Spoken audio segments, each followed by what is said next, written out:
In conversation with Vincent Krivda. Vincent Krivda is the Executive Director of Education Directions. He earned his BA degree, Magna Cum Laude, from Lee University in Cleveland, Tennessee. Vincent has earned graduate degrees in two separate disciplines, a master's degree in construct management from American Graduate University in Covina, CA, and a Master of Arts in Theological Studies from Liberty University in Lynchburg, VA.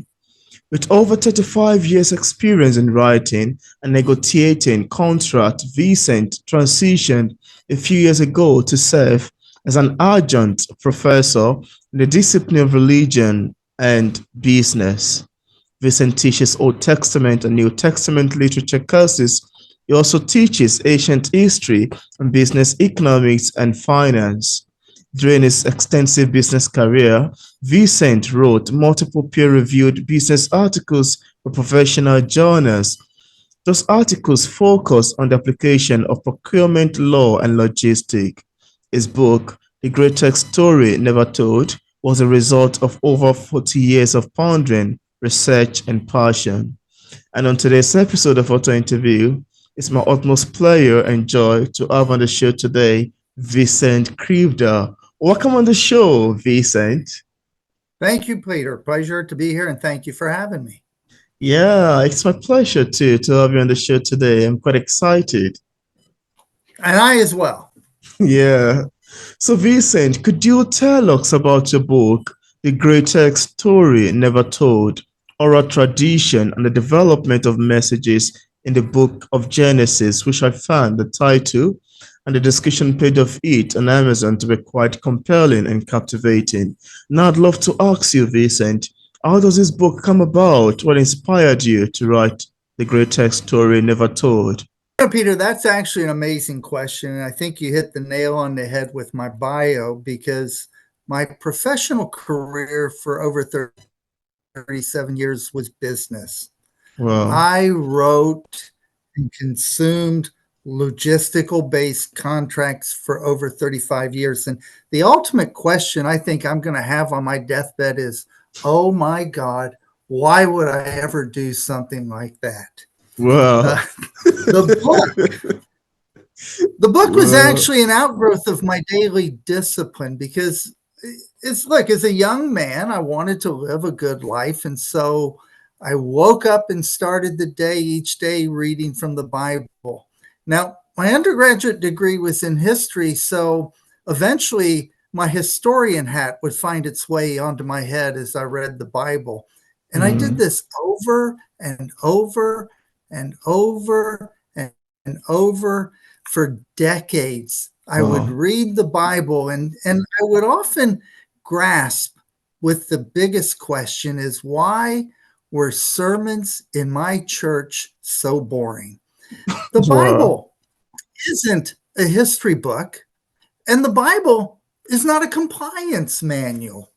But in organized religion, we treat it as if it were one or the other, and often those lines are blurred.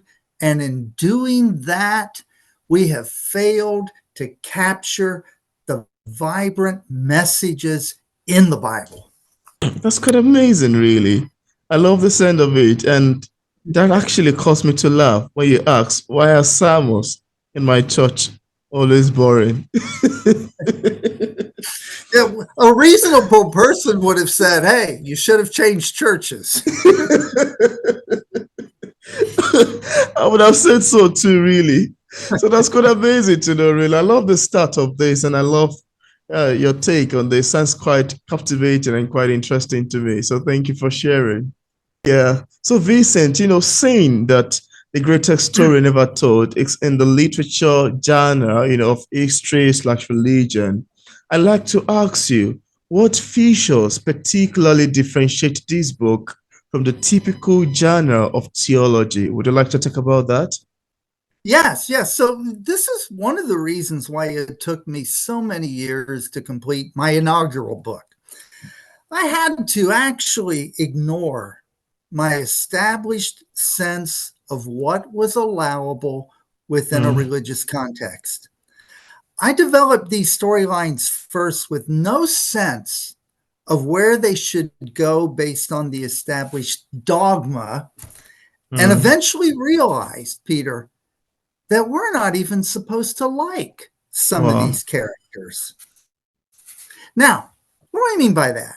Readers will enjoy The Greatest Story Never Told because I have recast the 21 separate episodes that involve Abraham. So let me share Wow. with you a little experiment that I did in one of my classes. So I picked two students, David and Anna, and told the class, okay, guys, we're going to play a game of pretend. What are we going to pretend? We're going to pretend that David and Anna got married, and one night David looks to Anna and says, Anna, let's go out to eat and get some good fire-grilled hamburgers at the local pub. So Wow. Anna agrees, and as they pull into the parking lot, David notices that there's an unruly crowd inside the pub and immediately fears for his safety, and he looks to Anna and says, hey, if anybody asks, tell them you're my sister, because I don't want anybody killing me just to have access to you. I'm going to give them to you. And this, Anna, is a win-win deal. It's going to go well for you, and I'll get to live. Now, Wow. immediately in the class, David perks his head up and says, wait a minute. What did I just do? So I polled the students. Tell me honestly, what is Anna thinking at this time? What will Anna say if somebody grabs her from David? What will David do? What should David do? This pretend story actually mirrors two separate episodes in Genesis involving Abraham and Sarah, and I've included this discussion in my book. In Genesis chapter 12, Abraham surrendered his wife to Pharaoh in exchange for his personal safety. In Genesis chapter 20, Abraham surrendered his wife to the Philistine king Abimelech in exchange for his personal safety. Now, the danger, Peter, of theology is illustrated, I think, in these stories. If you view the Bible as a compliance manual, your theology then has to justify this outrage. Wow. Who among us has a wife that would allow us to get away with such behavior? Wow. That, however, is the direction typical theology migrates to. Now, we know these stories were not read in antiquity. With a 2% literacy rate, that wouldn't have happened. These stories were told. And if you would have listened to the story, you wouldn't have focused on either Abraham or Sarah.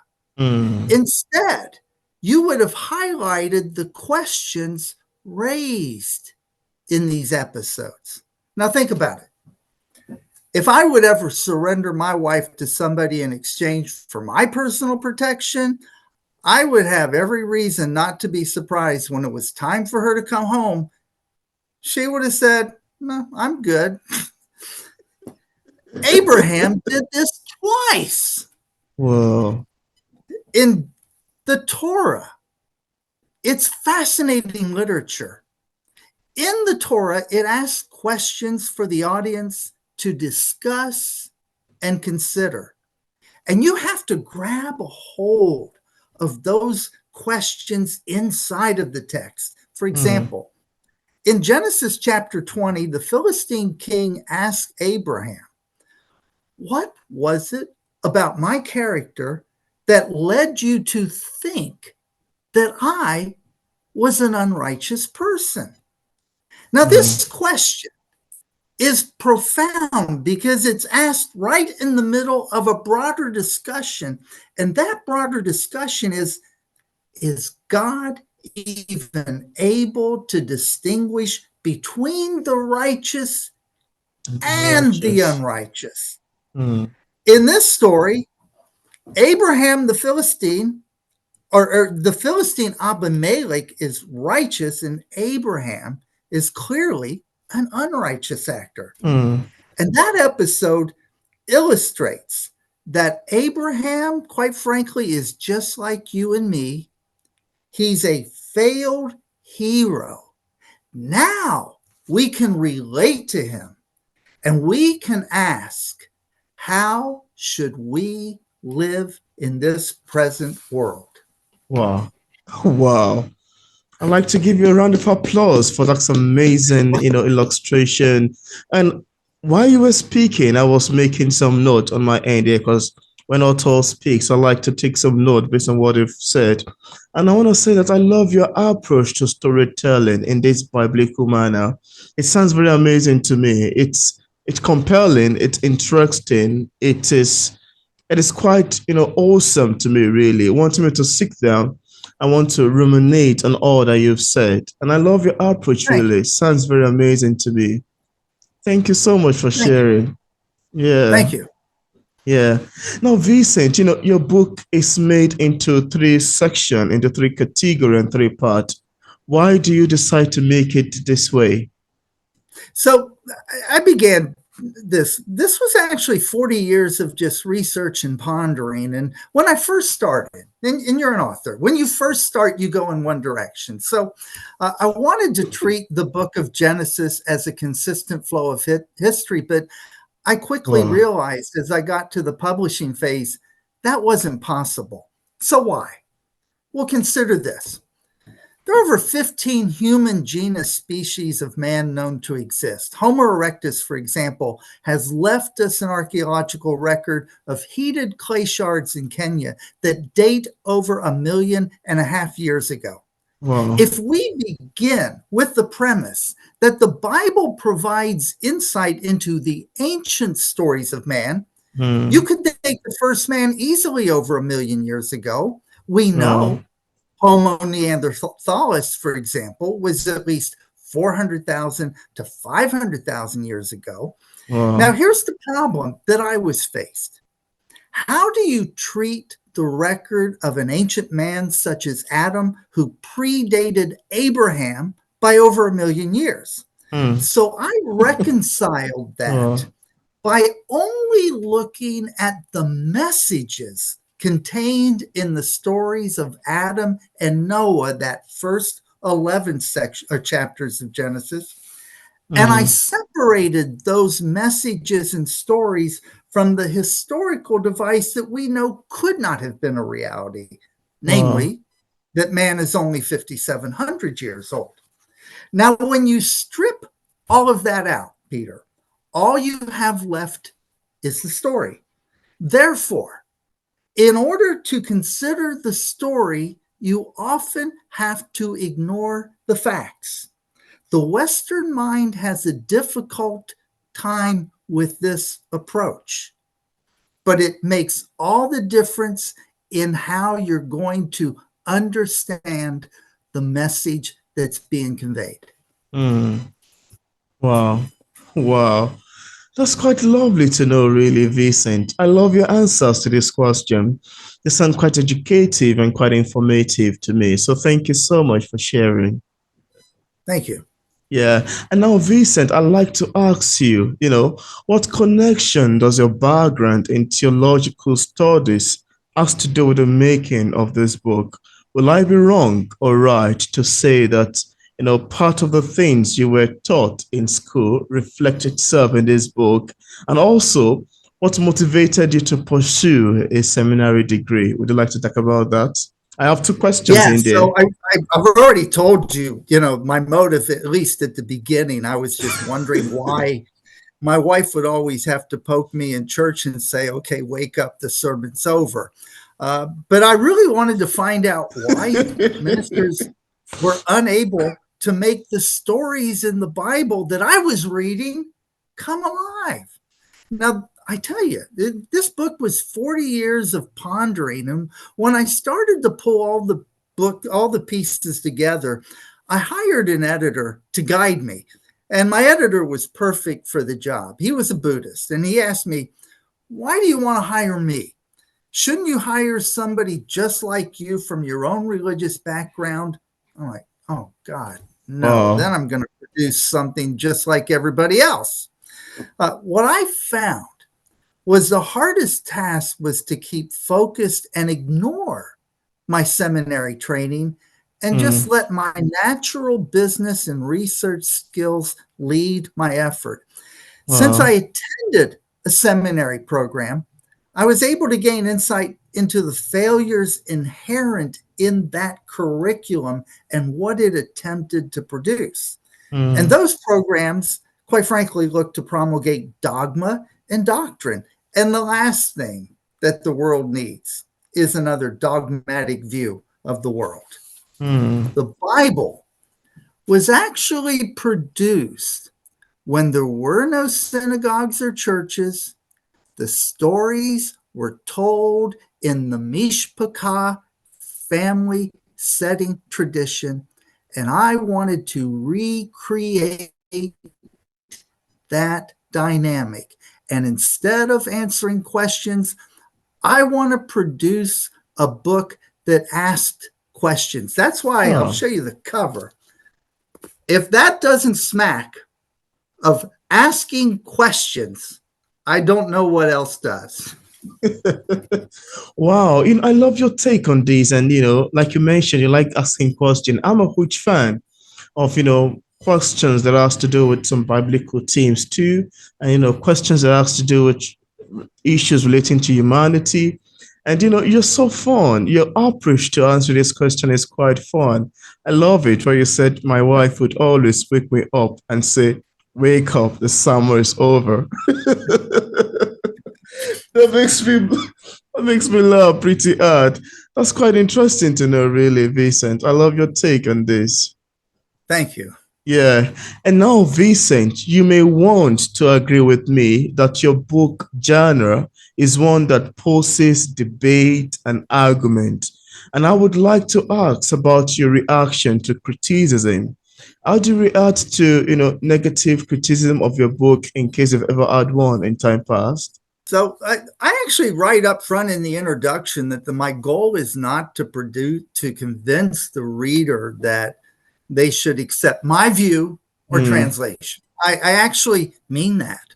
The goal Wow. is to challenge the student with a new idea, to consider the idea. And I provide sufficient background to support my thesis and my objectives. And let me Wow. just remind our audience, Aristotle was a student who migrated to Plato's academy in Athens and eventually taught and promoted views totally contradictory to Plato's Wow. idea.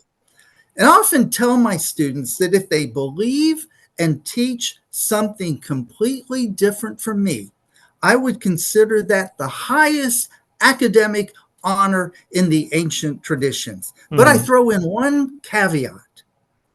I require my students to study how I think about an issue.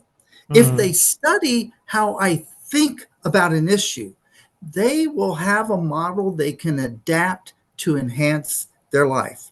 But Interesting. even more directly, Peter, what's the goal of a professor in a philosophy-based discipline? Hmm. As I reflect on my experience as a student, I was fortunate to study under some of the great conservative Pentecostal giants, such as Wow. Dr. Charles W. Kahn, Dr. William Snell, Dr. Donald Bowdle. And while Wow. these men taught me important elements within their respective disciplines, the most important thing that I learned from them was how to think critically and interact within my environment. So Wow. let me tell you about a student that I have. I asked her today. Ava said I could share with you her first name, but then her best friend, Violet, right next to her said, but only if you tell them Violet's her best friend. So when I first met Ava a couple of years ago, she was this wonderful bundle of shyness. And Hmm. she was a person of few words. Now, with me, she was a person with one word. I would say, how's your day? And she would say, fine, and then look forward and keep walking on. Well, I found out Ava wanted to be an archaeologist. So one Mm. day I said to Ava, "How are you?" And she said, "Fine," and tried to walk on. I said, wait a minute. Tomorrow, I'm going to ask you how your evening was. And what I want you to do is come up with at least one sentence. And I want it to be at least 12 to 15 words. And from now on, we're finished with this one word response. What I've seen over this past year is she is transforming into a young woman of faith who will have a powerful voice in whatever career she chooses to do. And Wow. that's the question. That's really the question that you asked. I don't consider my role as one that requires compliance with my views based on derived facts that I've ordered and strung along like fish on a fishmonger's slab to be diced and prepared as I choose. Mm. I teach people how to consider their role in the world in which they live. Wow. So, negative comments, I welcome them. At least they read it. Interesting. Yeah. Wow, that's amazing, really. I love your approach to this. Sounds very amazing to me. I love your approach to criticism, and this is quite lovely. Thank you so much. And the story in between are quite compelling, so thank you for sharing too. Thank you. Yeah. Now, apart from the greatest story ever told, do you have another works you've authored or maybe currently working on? Also, is there anything that you'd love to share with the viewers about your book that we did not mention in the interview and I'd love the viewers to know? The greatest story now told is going to be produced before the summer. It's a revision to this particular book. And what I've done is I've added more entrance into Egyptian culture and society. The Oh, first book has Mesopotamian based background, and I've interesting. added a few more episodes from the book of Genesis that facilitates this perspective of historical fiction. And it's Mm. going to be much more of a dive into the ancient Egyptian cultures, which, by the way, predate the formation of a Confederate Israel government by at least 10,000 years, if not more. Oh, Um, so that cultural addition is going to be helping the students understand the formation of the Torah, which is the foundation of the Bible. that's quite amazing to know, really, Vincent. I love your Yes. take on that. And now I'm also curious to know if you experienced any challenges in the process of writing the book. If there is any, could you share with us what challenge it is and how you ultimately overcame it?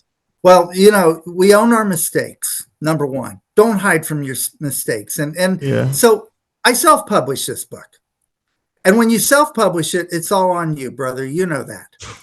And when I got the first copy set out, I read it from front to back, and I noticed a gaping problem. I Wow. had one huge fatal flaw. Wow. And I immediately said, oh my gosh, the world is going to come to an end except for this. I gave a copy to each of my students and I said, look, here's the mistake. But if you sit in your chair and you try to live a life where you never make a mistake, then you're going to have a very sad life. So I'm telling you right now, you have a very valuable edition because they're not going to print any more of this version of the book because the Mm, correction is going to be made. So you make sure you treasure that with all of your yeah. heart and soul. Look, we make mistakes and we move forward. And Absolutely. that's life. That's Yeah. life. Yeah. That's great. And at this point, I would like you to show the book to the camera again. And while you're contemplating that, yeah, that's beautiful. And I love the look of the end. Yeah, the chicken and the egg. Amazing. Yes. Amazing. Now, I'd like you, I wouldn't know if you'd love to read a soft section of your book to the camera. to the audience, Yes, I rather. would. It could be your Yes, I would. favorite line, it could be your favorite paragraph or your favorite page. That'll be fun if you would like to. Yes, and so let me set it up by this, Peter. The Enuma Elish was an ancient myth which speaks of gods, demigods, the meaning of life, and in it, it proposes a very interesting conclusion that man was created to serve the gods. Wow. And after this, Apsu and Tiamat lay inert and eventually mingled together. Of course. What else could have happened? Saltwater and freshwater lay side by side. Something was about to happen. The mingling produced gods and demigods and created top-tier gods and middle-tier gods. And as with human children, so much commotion occurred that Apsu found it hard to secure his desired rest, and Apsu devised an ingenious plan. Wow. He would kill all of the offspring produced by his mingling in order to gain his ability to rest properly. Wow. He consorted with Tiamat, the mother, to carry out this plan. Wow. Now, dad complaining is one thing, but mom joining in the murder? Now that's downright shocking and attention-grabbing. We find out that Marduk led the rebellion in the war against Tiamat and the feckless Kingu and faced a new, unexpected consequence of their effort: chaos.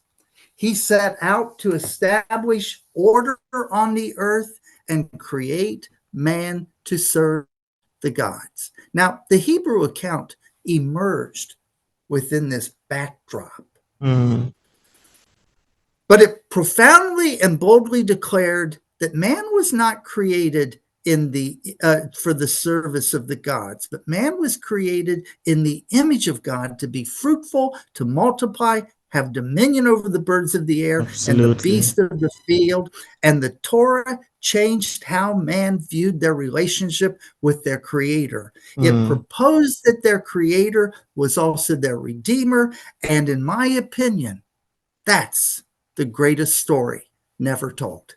Wow. Interesting. And I love the line, and I love how you incorporate the title, where the title page name come out from.